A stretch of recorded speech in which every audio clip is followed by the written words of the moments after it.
Shalom, peuple de Dieu, de partout où vous nous suivez.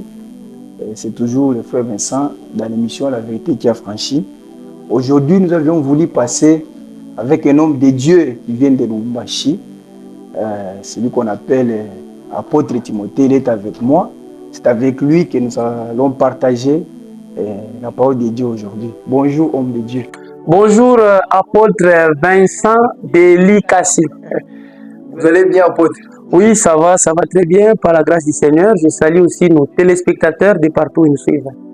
Vraiment, nous sommes très contents de vous recevoir aujourd'hui dans notre émission.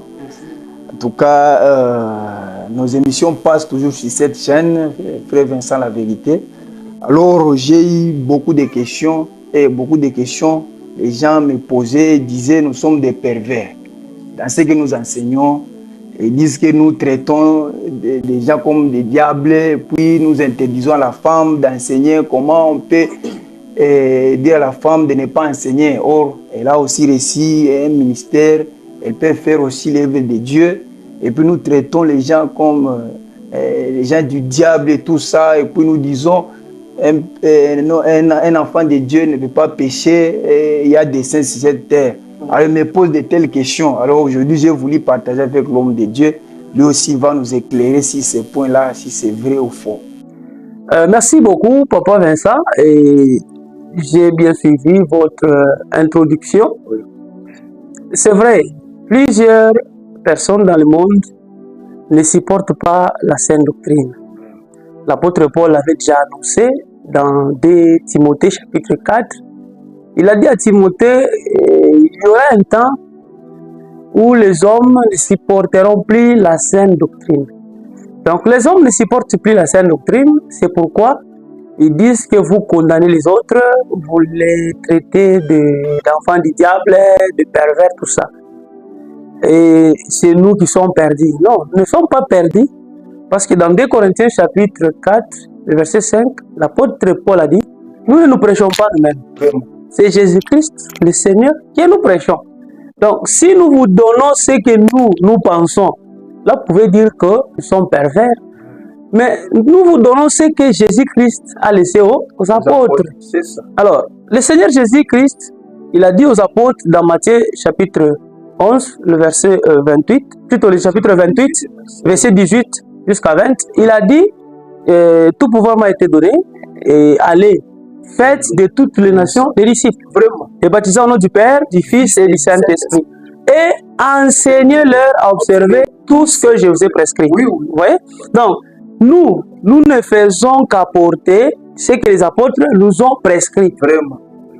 Concernant la femme, ce n'est pas l'apôtre Vincent ni Timothée qui ont dit non, la femme ne peut pas enseigner. Non, non. C'est l'apôtre Paul. Dans 1 Corinthiens 14, à partir du verset 33 jusqu'au 37e verset, il a dit qu'il n'est pas permis à une femme de parler dans l'église, car il est malséant à une femme de parler dans l'église. Et dans 1 Timothée chapitre 2, 12, il dit il n'est pas permis à la femme d'enseigner, ni de prendre de l'autorité sur l'homme. Est-ce que nous pouvons lire ces versets-là? Vous pouvez lire. Ok. C'est la parole de Dieu. Nous n'apportons que ce qui est écrit. Et même Paul lui-même a dit dans 1 Corinthiens 4 et 6, n'allez pas au-delà de ce qui est écrit. Donc nous commençons d'abord par ce qui est écrit, avant que le Saint-Esprit ne nous donne ce qu'il peut nous donner au-delà de ce qui est écrit. Nous pouvons lire dans 1 Timothée chapitre 2, le verset 12. Oui. Je ne permets pas à la femme d'enseigner ni de prendre de l'autorité sur l'homme, oui, mais qu'elle doit demeurer dans le silence. Et puis, il y a des gens qui disent non, ça c'est Paul. Parce que Paul a dit, je ne permets pas à la femme d'enseigner. Il n'a pas dit, Dieu ne permet pas. C'est Paul qui a dit. C'est Paul qui dit, je ne permets pas. Non, c'est pas ça. Dans le même chapitre, lisez le verset 3. Verset 3. 1 Timothée 2, 3. 1 Timothée 2, 3 nous dit ceci. Oui. Cela est bon et agréable devant Dieu notre Seigneur, oui, qui veut que tous les hommes soient sauvés et parviennent à la connaissance de la vérité.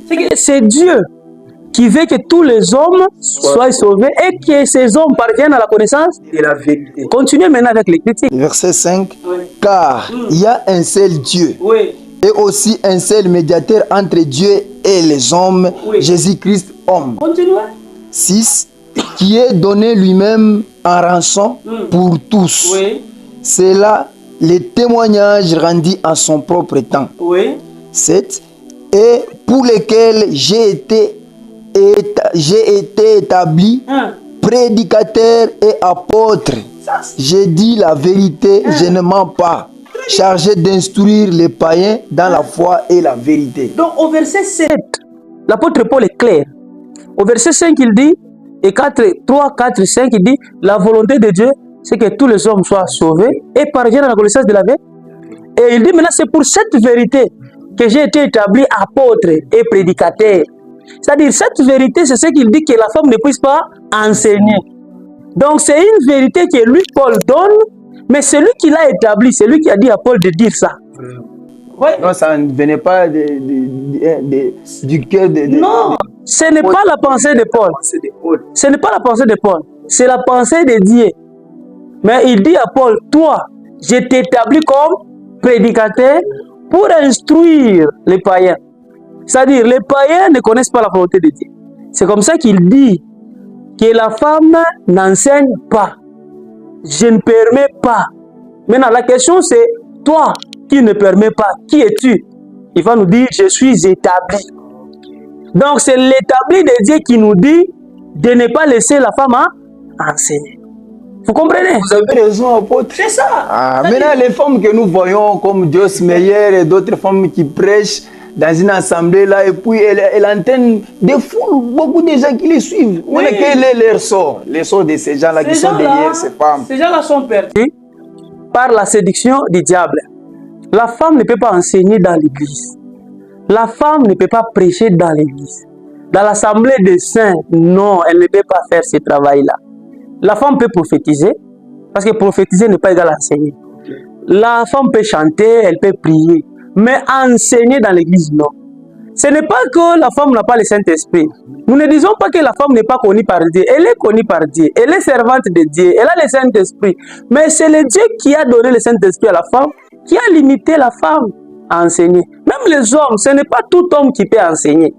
Dans Jacques, l'apôtre Jacques dit, bon, Jacques 3, on nous dit ceci, que il n'est pas apôtre, hein? Donc c'était un lapsus. Donc on ne connaît pas jusque-là son ministère. Donc Jacques a dit, Dieu ne veut pas qu'il y ait parmi nous plusieurs hommes qui peuvent enseigner. Donc ce n'est pas seulement les femmes qui sont limitées, même les hommes. Ce n'est pas tout homme, n'importe quel homme qui peut enseigner. Donc quand Paul dit, j'ai dit, moi Paul, non, c'est lui qui dit, mais c'est Dieu qui parle par lui. Je vais donner la preuve. C'est 1 Corinthiens 7, 10. Donc nous allons voir, l'apôtre Paul dit, j'ordonne, non pas moi mais le Seigneur. Maintenant, qui ordonne? Lui il dit, j'ordonne. Et il dit encore, ce n'est pas moi, c'est le Seigneur. Donc, tout ce que lui disait, c'était le Seigneur. Vous pouvez lire. 1 Corinthiens chapitre 7, le verset 10, nous lisons, oui. À ceux qui sont mariés, oui. J'ordonne, non pas moi, mais le Seigneur. Maintenant, qui ordonne? Lui dit, j'ordonne. Et puis il dit, non, non pas moi le Seigneur, c'est ça. C'est tous les deux, disons. Même quand il dit, je ne permets pas, non pas moi, c'est le Seigneur qui ne permet pas. Pourquoi? Parce que dans Actes 9, 15, Jésus a dit, celui-ci c'est mon instrument. Vraiment. Donc Paul, c'était juste un instrument par lequel Dieu passait pour dire que la femme ne peut pas enseigner. Nous avons déjà donné plusieurs exemples. Depuis le début. Pourquoi Dieu n'a pas commencé par créer la femme, ensuite l'homme? Parce que dans sa souveraineté, il ne veut pas que la femme puisse prendre l'autorité sur l'homme. Il commence avec l'homme. Pourquoi ce n'est pas la femme que Dieu a fait tomber dans le sommeil pour sortir la côte afin de fabriquer l'homme? Pourquoi entre l'homme et la femme, c'est la femme qui est l'aide et non pas l'homme? Question. Parce que l'homme, c'est lui le chef. Vraiment. C'est lui qui doit enseigner. C'est lui qui doit prêcher. C'est lui le serviteur de Dieu. Vraiment. Même si la femme, on dit qu'elle est servante, c'est une servante aide. Vous voyez? C'est pourquoi, si nous quittons avec Adam, allons avec Noé. Noé avait une femme, avait des enfants qui avaient aussi des femmes. Mais pourquoi Dieu n'est pas parti prendre la femme de Noé pour que cette femme-là puisse construire l'arche? Mais il a pris seulement un homme. Donc ce n'est pas nous, c'est Dieu. Il a pris un homme, cet homme a construit l'arche et il a sauvegardé l'humanité. Pourquoi Dieu n'a pas choisi Sarah? Il pouvait aller dire non, non, comme Sarah, c'est la femme aussi, mais il a pris Abraham. pour faire la promesse de l'avenir de Christ. Même pour sauver le monde. Dieu pouvait envoyer une femme. Parce que le monde nous dit que éduquer une femme, c'est éduquer toute la nation. Donc aussi envoyer une femme, c'est sauver toute la nation. Mais il a envoyé un fils. Vous voyez? Et le fils est venu, il nous a donné la vie. C'est lui qui devait baptiser le fils. Dieu pouvait quand même égaliser, mettre, je ne sais pas, l'égalité. Il pouvait dire, bon, comme j'envoie le fils pour sauver, c'est lui qui va baptiser le fils peut être une femme. Alors Jean-Baptiste devait être Jeanne, au lieu de Jean. Mais Dieu a dit non pas Jeanne, mais Jean. Et Jean a baptisé. C'est pourquoi aujourd'hui, ce que nous devons comprendre, Dieu, ce n'est pas seulement le Dieu des hommes, il est aussi le Dieu des femmes, mais c'est lui-même qui a limité. C'est un peu ça, Papa Vincent. Merci beaucoup, apôtre Timothée. Nous sommes vraiment très ravis avec nos téléspectateurs qui sont en train de nous suivre. Alors, pour l'autre question là, de traiter les gens comme des diables et tout ça, vous croyez comment? Donc, c'est vous qui êtes des dieux, mais vous traitez les autres des diables, même des assemblées, vous dites les assemblées du diable et tout ça. En tout cas, vous exagérez, apôtre. Non, vous savez, l'apôtre Paul a dit, soyez mes imitateurs, comme je le suis de Christ. On commence avec Christ. Lui-même, dans Jean chapitre 8, le verset 44, qu'est-ce qu'il a dit aux pharisiens? Il a dit, vous avez pour père les diables. Donc, Jésus ne respectait pas ces gens-là. Mais vous n'êtes pas Jésus quand même. Mais Paul nous a dit, soyez mes imitateurs comme je le suis de Christ. Et c'est tout ce que Jésus a fait. Vous pouvez le faire vous aussi. Oui, nous sommes ses disciples. Parce que tout ce que Jésus a fait, nous pouvons le faire. Et nous le faisons que par son esprit. En d'autres termes, c'est lui qui nous permet de le faire s'il veut que nous le fassions. Vous comprenez? C'est-à-dire, Jésus-Christ a dit, vous avez pour père les diables. C'est pourquoi vous voulez rester dans les mensonges. Jean-Baptiste, il vient, il prêche, il prêche, il prêche. Les hommes viennent au baptême, mais il dit, race de vipères, qui vous a appris à fuir la colère à venir. Donc Jean n'était pas poli, il était impoli. Parce qu'il a vu de grands papas qui venaient, au lieu de leur dire, non, non, vous avez la volonté de vous sauver, mais il a dit, race de vipères. C'est dans Matthieu chapitre 3. Oui. Maintenant, alors Jean-Baptiste, il a insulté? Non, il n'a pas insulté. C'est pourquoi l'apôtre aussi Paul, dans 1 Corinthiens 2,14, il dit, l'homme animal ne comprend pas les choses de l'esprit. C'est comme ça qu'il nous dit, soyez mes imitateurs comme je suis de Christ.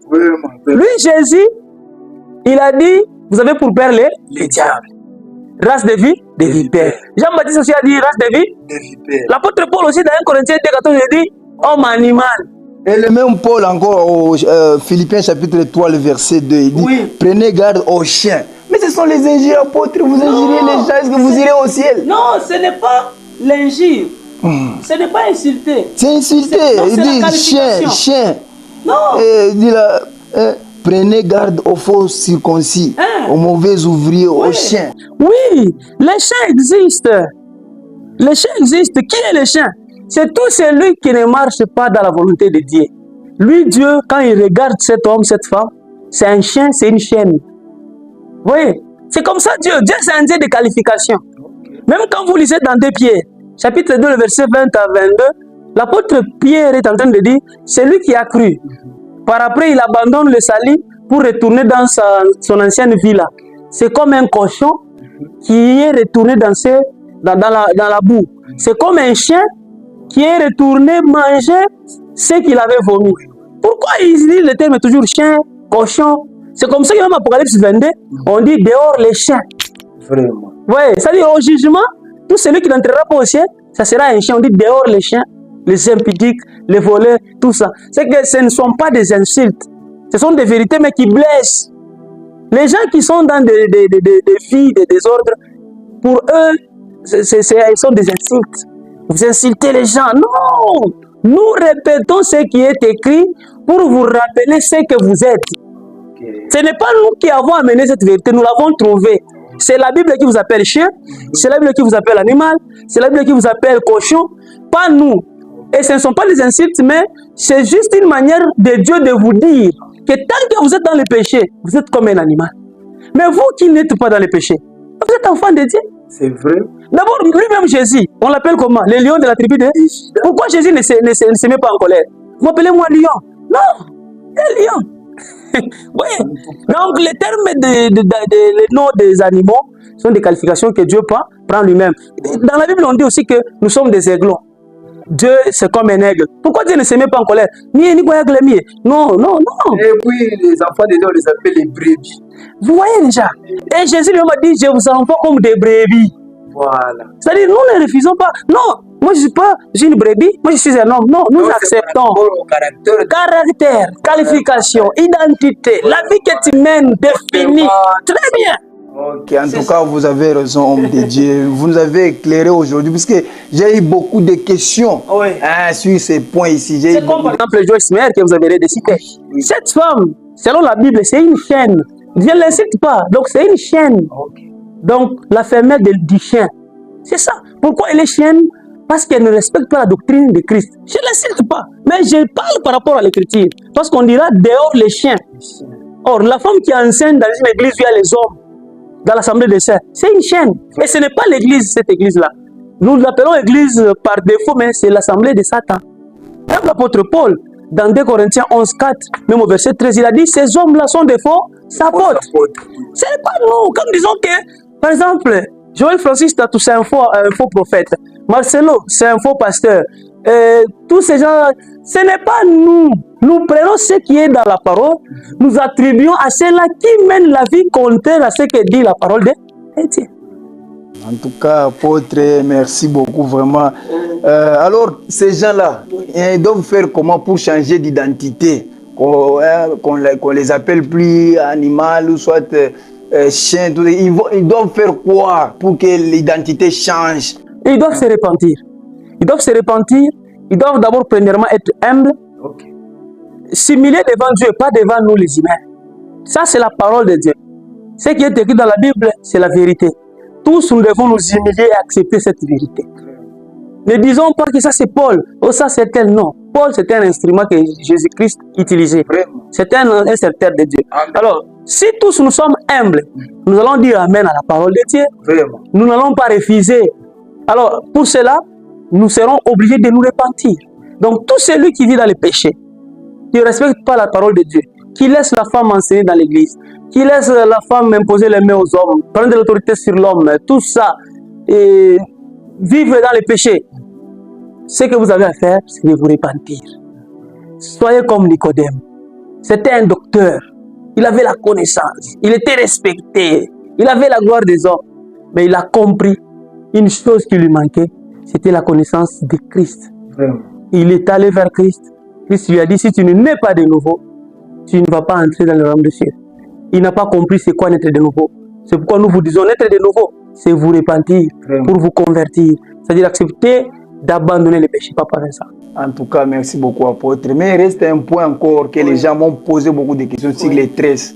Est-ce qu'à cause des tresses seulement, une femme peut aller dans l'enfer à cause des tresses, tresser juste les cheveux? Effectivement. Vous dites que c'est un péché. Beaucoup de femmes m'ont posé de telles questions-là. Tresser juste les cheveux, c'est un péché. C'est un péché parce que c'est interdit dans la parole de Dieu. Vous savez, le péché, c'est la désobéissance vis-à-vis de Dieu. Le péché, c'est la transgression de la loi de Dieu, qui est sa parole. La Bible dit ceci, dans 2 Pierre chapitre 2, chapitre 3, si je ne me trompe pas. L'apôtre Pierre dit ceci, il y a le commandement du Seigneur qui vous est enseigné par vos apôtres. C'est-à-dire l'enseignement des apôtres de Jésus-Christ, c'est un commandement. Donc ce que les apôtres enseignent, pour nous aujourd'hui au temps de la nouvelle alliance, c'est un commandement. Nous devons suivre cela. C'est comme ça que l'apôtre Paul a dit, dans 1 Corinthiens 15, 1 à 3, il dit, j'ai voulu de ce que vous retenez l'évangile que je vous ai annoncé, et vous êtes sauvés grâce à cet évangile. À condition que vous retenez cet évangile comme je vous l'ai annoncé. Autrement, vous aurez crié en vain. C'est-à-dire, la manière dont Paul a annoncé l'évangile, la manière dont il donnait le commandement de Dieu, si tu ne respectes pas comme il a dit, tu vas croire en vain. Vous voyez? Donc, Paul a dit dans 1 Timothée 2,9 que les femmes ne séparent ni des tresses, ni d'or, ni des perles, ni d'habits somptueux. C'est-à-dire, les tresses, c'est l'entrelacement des cheveux. Que ce soit les mèches, les plantes, ou ce que vous appelez tresses naturelles, c'est un péché. La femme doit seulement arranger ses cheveux, c'est tout, pas tresser. Pas mettre des fils, tresser, tout ça. Non. C'est ce que la femme doit avoir comme parure, selon la volonté de Dieu. À part ça, la femme ne peut pas avoir de perles. Parce qu'on a dit que la femme ne sépare ni des tresses, ni des perles. Donc, c'est-à-dire, on ne peut pas seulement dire non, voyez les perles.